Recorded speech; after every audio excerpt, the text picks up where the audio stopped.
Hello दोस्तों, स्वागत है आपका। आज है 18 फरवरी। तो पहले हम करंट अफेयर डिस्कशन करते हैं। उससे पहले हम 17 फरवरी के जो हैं करंट, उन्हें एमसीक्यू माध्यम से रिवाइज करते हैं। पहला है, आईआईटी कानपुर द्वारा विकसित सोलर डिहाइड्रेशन तकनीक जो थी, हमने पढ़ा था, उसका उद्देश्य क्या है। तो उद्देश्य बताना है सौर ऊर्जा का उत्पादन करना है, जल संरक्षण या किसानों के लिए फसल को नुकसान को कम करना है। दूसरा है, the new icon Savarkar and the fact पुस्तक, इसके लेखक का नाम बताना है। तो इसका लेखक का नाम है। अगला है, महाकुंभ 2025 में जलवायु परिवर्तन पर जो सम्मेलन हुआ है वो किस स्थान पर हुआ है। तो ये तो आसानी है।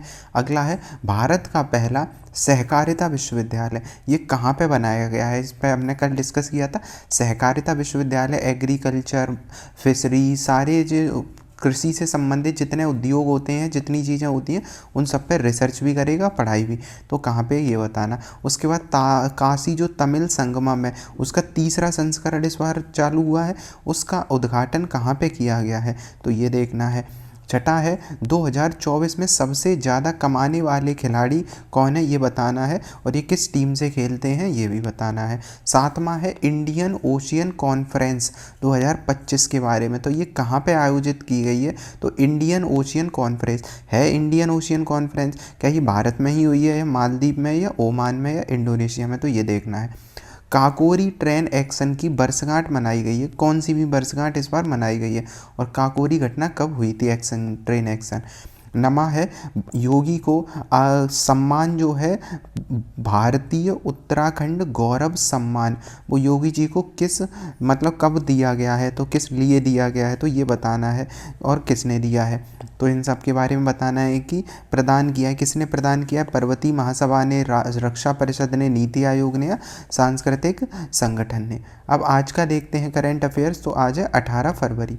आज के जो इम्पोर्टेंट है वो देखते हैं। पहला है, एमएसएमई के लिए mutual credit guarantee scheme launch की गई है। तो मान लो एक छोटा दुकानदार है कोई, एक छोटे दुकानदार को क्या चाहिए, बैंक से लोन में होने में क्या हो रही है, दिक्कत हो रही है। तो उसके पास जल्दी, उसके पास क्योंकि सिक्योरिटी नहीं है, तो ऐसे में समाधान करते हैं एमएसएमई। तो क्या करना है कि जो एमएसएमई होते हैं वो क्या करते हैं, बैंक से आसानी से, बैंक की तुलना में इनसे आसानी से लोन मिल जाता है। तो ये सारी चीज़ें।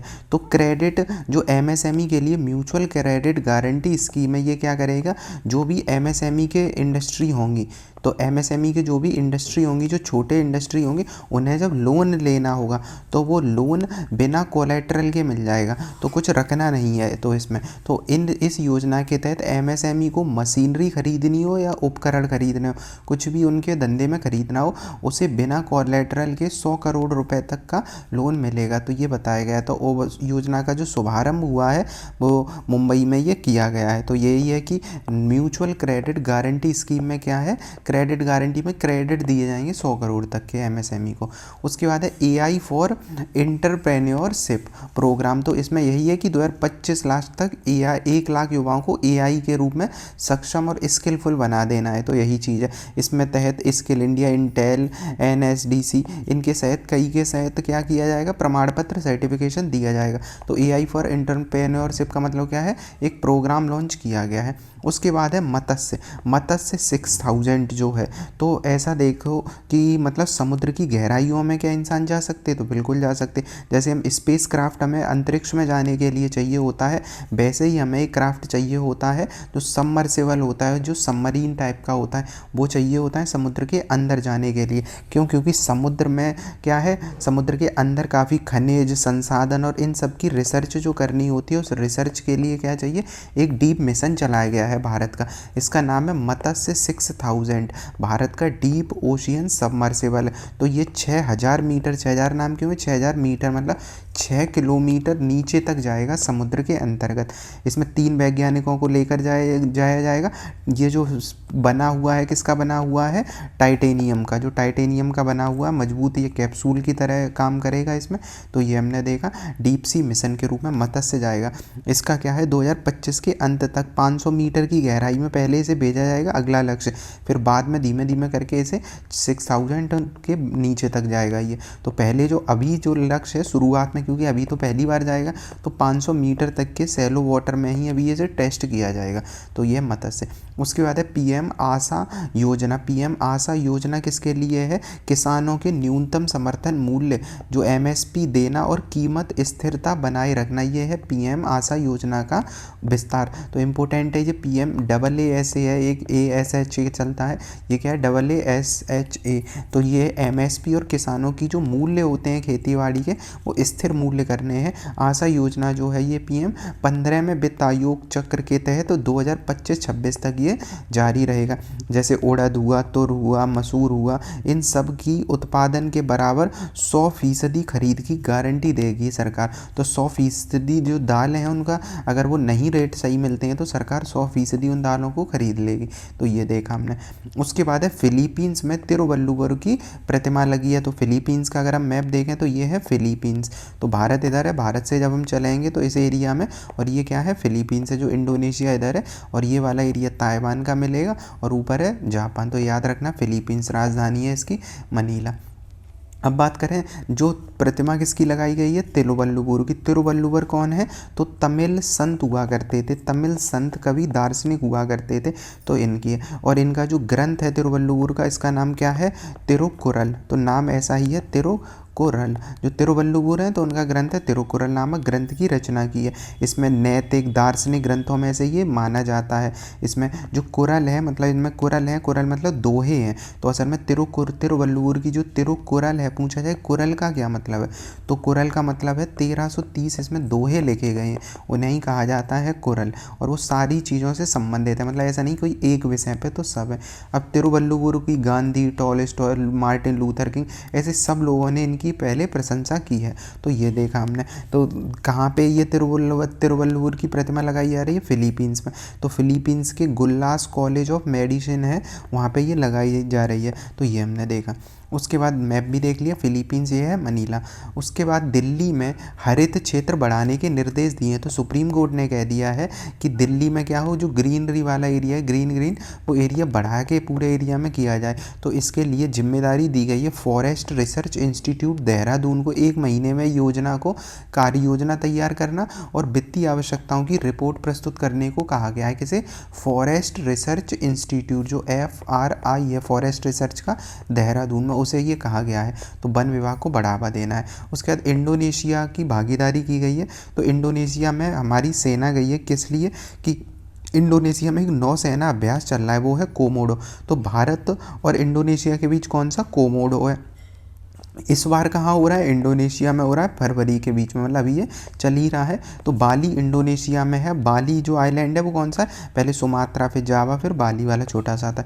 तो बाली जो आइलैंड है इंडोनेशिया का, वहाँ पे कोमोडो अभ्यास चल रहा है। भारत से कौन गया है? तो भारत से INS शार्दुल और P8I long range maritime surveillance aircraft, ये भारत की तरफ से भागीदारी मेन है INS शार्दुल।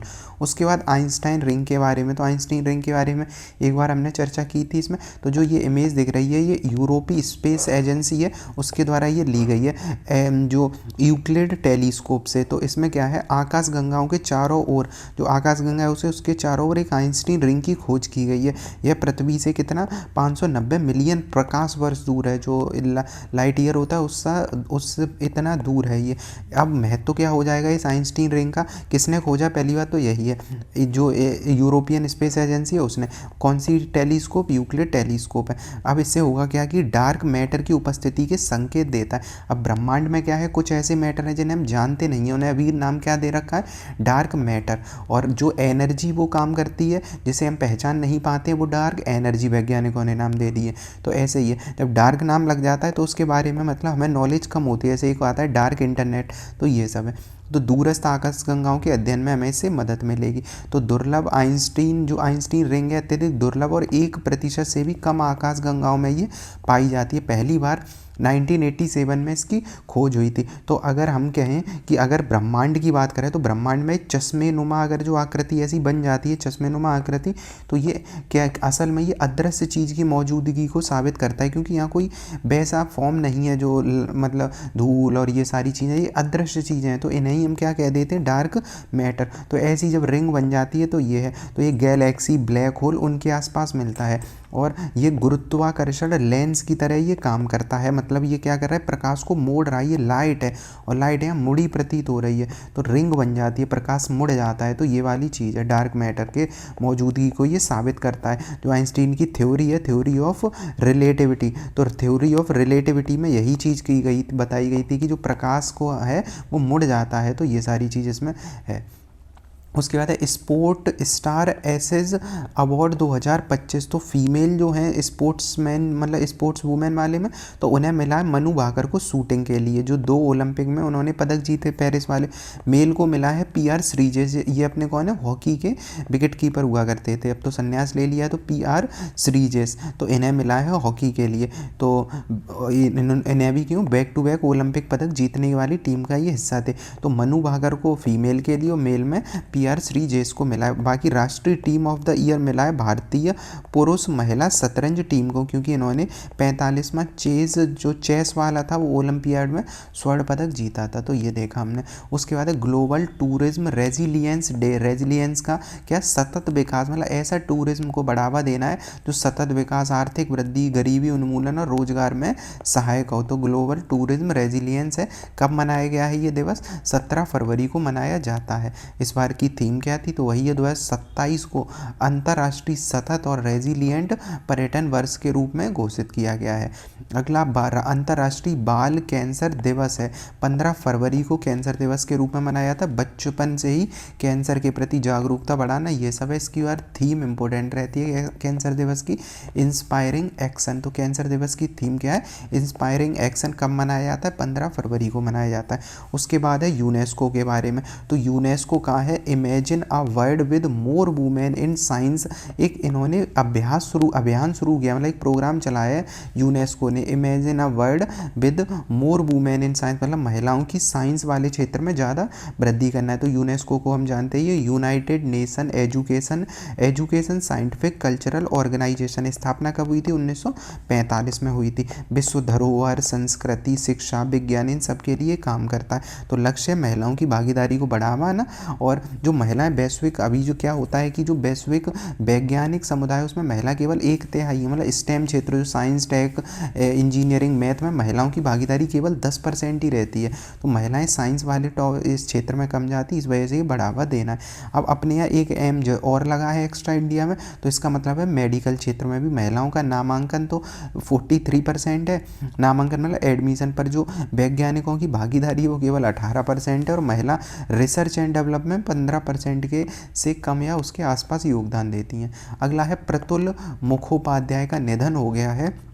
तो ये याद रखना है बस कि ये गीतकार थे जो प्रफुल्ल मुखोपाध्याय, तो ये याद रखना है, बंगाल के ये गायक वगैरह थे। उसके बाद है विश्व का सबसे बड़ा 10 टन प्रोपेलेंट मिक्सर, तो इसरो ने डिज़ाइन किया, इसरो द्वारा सतीश धवन जो केंद्र है वहाँ पे बेंगलुरु द्वारा ये बनाया गया है, डिज़ाइन किया गया है। तो विश्व का सबसे बड़ा 10 टन प्रोपेलेंट मिक्सर है। उद्देश्य क्या है, अब प्रोपेलेंट मिक्सर का मतलब है जो सैटेलाइट वगैरह होती हैं, जो हम मिशन लॉन्च करते हैं उनमें ईंधन चाहिए होता है, तो ठोस रॉकेट मोटर्स के लिए प्रोपेलेंट मिक्सर को सुरक्षित और सटीक बनाना होता है इसका है। तो ये याद रखना, प्रोपेलेंट तो समझ लेना है मैं क्या, जो रॉकेट होते हैं, तो रॉकेट अंतरिक्ष में भेजने के लिए एक मिश्रण की आवश्यकता होती है।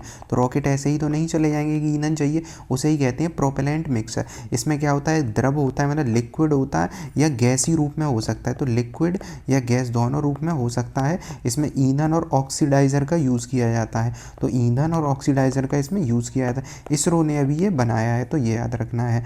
तो ये वाला जो इसरो वाला जो है, इस मिशन में इसरो ने जो किया है वो LOX मतलब लिक्विड ऑक्सीजन और लिक्विड हाइड्रोजन जैसे चीज़ों का इसमें उपयोग किया है। उसके बाद है अगला चमोली में। चमोली कहाँ है, उत्तराखंड में एक जिला है चमोली में, इनर लाइन परमिट। तो इनर लाइन परमिट क्या होता है, जैसे हम आर्टिकल 19 में पढ़ते हैं कि व्यक्ति को कहीं भी जाने की एक अधिकार है आर्टिकल 19 के तहत में, पर कुछ अधिकार ऐसे होते हैं जो क्या मतलब उसी में रोक भी है कि हर एक क्षेत्र में नहीं जा सकते। तो इनर लाइन परमिट ऐसा ही है कि कुछ केवल विशेष ऐसे क्षेत्र हैं भारत में जहाँ पे जाने के लिए विशेष लोग ही की ज़रूरत होती है, मतलब विशेष लोग का मतलब है अनुमति लेनी पड़ती है। तो उन एरिया को कहते हैं इनर लाइन परमिट। जैसे अरुणाचल प्रदेश, नागालैंड, मणिपुर, सिक्किम, ये सारे एरिया में इनर लाइन परमिट लागू होता है। अगर कोई जाएगा तो उन्हें डॉक्यूमेंट लेना पड़ता है। तो क्यों? क्योंकि वहाँ पे जो उनकी सुरक्षा और संस्कृति को कोई हानि ना हो, तो सुरक्षा और उनकी सांस्कृतिक जो कारक होते हैं ये जिम्मेदार होते हैं। अगर पूछा जाए इनर लाइन परमिट क्यों लाया जाता है, तो सुरक्षा और सांस्कृतिक जो ज़रूरतें होती हैं वो क्या है, उन्हें सुरक्षित करना होता है। ऐसे में अब कहाँ चमोली में लाया जा रहा है डिजिटल इनर लाइन परमिट, तो इस वजह से ये इंपॉर्टेंट है। मतलब वहाँ जाना होगा तो ये परमिट के लिए आवेदन करना होगा जो पास में लेगा। उसके बाद अब है अगला APCC सेलिब्रेशन में भारत थीम देश है। तो एशिया पैसिफिक कल्चरल सेंटर का 27वां जो नववर्ष समारोह मनाया गया, तो कौन सा, एशिया पैसिफिक कल्चरल सेंटर में। इसका स्थान कहाँ है, वॉशिंगटन DC में। पहली बार भारत को थीम देश के रूप में प्रस्तुत किया तो अमेरिका ही में हुआ है, वॉशिंगटन में, मतलब उनकी राजधानी में। और APCC जो एशिया पैसिफिक कल्चरल सेंटर है, और तो ये याद रखना है एशिया पैसिफिक, जबकि हम पैसिफिक से डायरेक्ट सीमा भी नहीं लगाते हैं प्रशांत महासागर, पर तब भी एशिया पैसिफिक सेलिब्रेशन में भारत थीम देश है, तो इम्पोर्टेंट रहेगा ये, वॉशिंगटन में हुआ है। उसके बाद है जो नक्शा पायलट, तो नक्शा पायलट जो है NAKSHA national geo spatial knowledge based land survey on urban habitations. बस इतना याद रखना है कि जो नक्शा है वो अर्बन हैबिटेंस के लिए, अर्बन मतलब शहर में जो भूमि होती है, ज़मीनें होती हैं, उनका दस्तावेजीकरण कर लिया जाएगा। तो ऐसे पता चल जाएगा, ऊपर से ही ड्रोन से सारी हो जाएंगी किसका कितना एरिया है शहर में।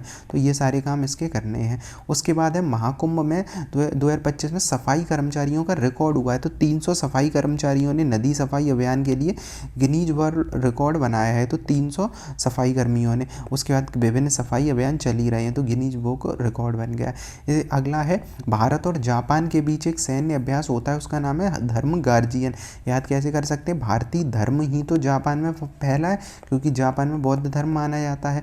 तो क्या है, धर्म गार्जियन किसके साथ है, जापान के साथ है, और 25 फरवरी से ये चलेगा। अभी तो हमारा इंडोनेशिया ही से चल रहा है 22 तक, और इंडोनेशिया का खत्म होने के बाद जो सैन्य अभ्यास होगा किसके साथ है, हमारा जापान के साथ है। तो याद रखना कहाँ होगा, तो जापान के माउंट फ्यूजी में होगा। तो माउंट फ्यूजी कहाँ है, जापान में, तो वहीं ये होगा। उसके बाद है जानिक सिनर, एक व्यक्ति हैं, वो एक मतलब टेनिस में, जो टेनिस है उसके टॉप नंबर 1 खिलाड़ी हैं इस टाइम, इटली के जानिक सिनर है। अब हुआ क्या है, इन पे डोप टेस्ट में ये पॉजिटिव पाए गए हैं। तो डोप टेस्ट में क्या होता है, जब कोई व्यक्ति क्या करता है, एथलेटिक्स वगैरह होते हैं, वो अपने परफॉर्मेंस को जो बढ़ाया जाता है, तो परफॉर्मेंस को बढ़ाने के लिए क्या करते हैं, कुछ पदार्थों का सेवन कर लेते हैं। तो उन्हीं में से एक सेवन किया है इन्होंने क्लोस्टेबोल का। तो क्लोस्टेबोल एक स्टेरॉयड है, और स्टेरॉयड है, इस वजह से इन्हें क्या कर दिया गया है, अभी टेनिस से निलंबित 3 महीने के लिए कर दिया गया है। तो क्या याद रखना, जेनिक सिनर जो है, जेनिक सिनर कहाँ के हैं, इटली के खिलाड़ी हैं, नंबर 1 है इस टाइम। उन्होंने क्लोस्टेबोल करके ये स्टेरॉयड होता है, इसका यूज़ किया। अभी ये लेते क्यों है स्टेरॉयड, क्योंकि इससे क्या होता है, परफॉर्मेंस में क्या होता है, वृद्धि हो जाती है, मतलब खेलने में एनर्जी ज़्यादा रहेगी। तो ये सब चीज़ें हैं। उसके बाद है जगदीश चंद्र बोस ग्रांट, जो हमने पढ़ा भी था, ये लॉन्च हुई है योजना। क्या है इसमें, जो वरिष्ठ भारत के वैज्ञानिक है उनके लिए लाया गया है। 25 लाख प्रति वर्ष 5 वर्षों तक इसमें अनुमति दी जाती है। तो ये देखा। अगला है ज्ञानेश कुमार बने मुख्य चुनाव आयुक्त। तो मुख्य चुनाव आयुक्त कौन बने हैं, ज्ञानेश कुमार, ये याद रखा है, मुख्य चुनाव आयुक्त। भारत में चुनाव के बारे में बात करें तो 6 वर्ष का इनका 6 वर्ष का कार्यकाल होता है, 6 या 65 वर्ष का। नियुक्ति किसके द्वारा की जाती है, तो राष्ट्रपति के द्वारा की जाती है। अभी किसने, राष्ट्रपति जो मुर्मू जी हैं, उन्होंने इनका क्या है, नियुक्ति पत्र दिया है। तो जो कि संविधान में इनका उल्लेख है, इस वजह से इस पद का राष्ट्रपति के द्वारा नियुक्ति की जाती है। कार्यकाल 29 तक रहेगा। बाकी चुनाव आयुक्त हैं। ये तो हमें क्या याद रखना है, जो चुनाव आयुक्त होता है निष्पक्ष चुनाव करने के लिए होता है। 6-65 वर्ष इनका जो होता है। अब जैसे मतदान का सारी चीज़ें जो होती हैं वो यही लोग तय करते हैं। तो ये आर्टिकल अगर हम देखें तो चुनाव आयोग कहाँ है, 324 से लेकर 329 तक जो आर्टिकल है उसी में इसकी चर्चा की जाती है, जो पूरे चुनाव की है। 324 जो आर्टिकल है वो ही चुनाव जो निर्वाचन आयोग की स्थापना की बात करता है। तो 324 निर्वाचन आयोग की स्थापना की बात करता है, तो ये याद रखना है। इसके बाद है फ्यूचर ब्रांड इंडेक्स, मतलब फ्यूचर की जो ब्रांड है उसमें रिलायंस है वो दूसरे स्थान पर आए हैं और पिछले साल से 11 स्थानों की छलांग लगाई है। तो रिलायंस इंडस्ट्री फ्यूचर जो इंडेक्स है फ्यूचर इंडेक्स में दूसरे स्थान पर है। पहले पे कौन से, सैमसंग है, दूसरे पे कौन सा, रिलायंस है, तो ये याद रखना है। उसके बाद इंडोनेशिया का माउंट ईवू ज्वालामुखी फिर से फट गया है। तो इंडोनेशिया में तो लगभग 100 से प्लस ज्वालामुखी है और उनमें से ज़्यादातर सक्रिय है। तो ये क्या है, जो इंडोनेशिया में द्वीप है, तो इस द्वीप का नाम याद रखना है जहाँ पे माउंट ईवू फटा है। तो मलुकू है, मलुकू प्रांत है। तो इसमें क्या है, 9वीं बार फटा है 2025 की शुरुआत से अब तक, मतलब ये 2 महीने भी नहीं हुए और ये 9 बार फट चुका है। प्रशांत महासागर के रिंग ऑफ फायर में आता है, इस वजह से फटता रहता है। अब ये देखें तो ये वाला एरिया है प्रशांत महासागर का पूरा रिंग ऑफ फायर। अब ये है माउंट ईवू, जो जी ये वाला है माउंट ईवू और इसी का जो नाम है आइलैंड का जहाँ पे ये स्थित है, इसी का नाम है मलुकू करके। तो मलुकू करके इस एरिया का नाम है माउंट ईवू है। ये पूरा इंडोनेशिया ही है ये वाला एरिया, तो इंडोनेशिया तो ये माउंट ईवू है, ये याद रखना है। और ये ऊपर जो देखना है हमें दिख रहा है, ये कौन सा है, फिलीपींस है। तो ये देखा हमने। इसके बाद है मनु भाकर है, वो बीबीसी की सर्वश्रेष्ठ महिला खिलाड़ी बनी है। मनु भाकर पिस्टल निशानेबाजी से संबंधित है, बीबीसी की सर्वश्रेष्ठ खिलाड़ी है मनु भाकर।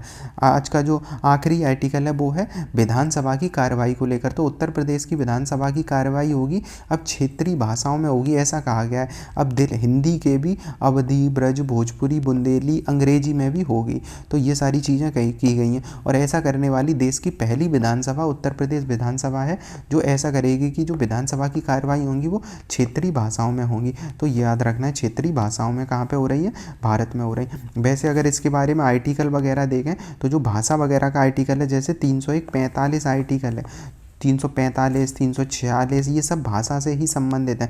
345 है वो कहता है राज्य की आधिकारिक भाषा के बारे में, राज्य की आधिकारिक भाषा में। 346 कहता है राज्य और केंद्र की आधिकारिक भाषा, मतलब बीच बातचीत होगी वो 346 में। तो ये सारी चीज़ें याद रखना है। तो ये आज का हमारा हुआ 18 फरवरी के जितने इम्पोर्टेंट करेंट अफेयर्स हैं।